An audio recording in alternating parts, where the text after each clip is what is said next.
F'konferenza li laqqet flimkien l-imsieħba soċjali u rappreżentanti minn diversi joqsma l-erba' filgħodu, il-Gvern da proċess ta' dialogu fi possibilità nazzjonali ta' estensjoni tal-lif tal-maternità u l-paternità, tisħiħ tal-lif lill-ġenituri u aktar flessibilità fir-remote working. L-inizjattiva kellha lan li tiġbor tarif biex jitfassal id-dokument li għandu jgħaddi għal konsultazzjoni pubblika. Is-Segretarju Parlamentari responsabbli mid-dialogu soċjali Andy Ellul għalli minn barra żidiet fil-lif lill-ġenituri qed titnieda diskussjoni dwar l-estensjoni tar-remote working f'setturi fejn hu possibbli bla xkiel għal produttività. Użit jistaqsi jekk wasal xi żmien li t-tipi ta' lif differenti għal ġenituri jinġabru kollha taħt il-kappa tas-support leave biqbil wiesa dwar in-numru ta' jiem li għandu jkun relatat. Għal dan il-għan ħabbar it-twaqqif ta' kumitat tekniku magħmul minn rappreżentanti minn firxa wiesa tas-soċjetà. Għala gvern kommessi li nsaħħuh dan il-kunċett biex fl-aħħar mill-aħħar nagħtu drittijiet lil ħaddiema tagħna imma kwalità ta' ħajja aħjar. Qed nitkellmu fuq 4 temi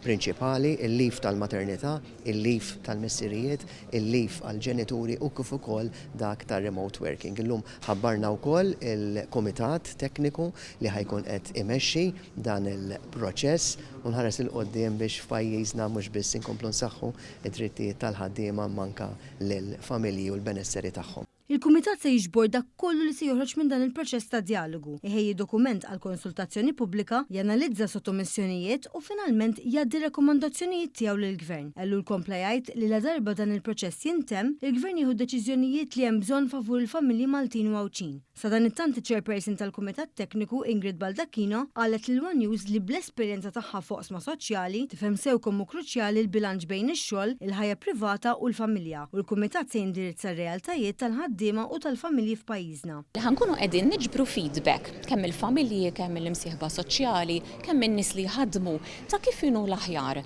biex nilħqu iktar dak li ngħidulu work-life balance, ta' kif nilħqu l-aħjar flessibilità u bilanċ bejn il-ħajja tal-impjegati u l-ħajja fuq ix-xogħol tagħhom u l-ħajja personali tagħhom.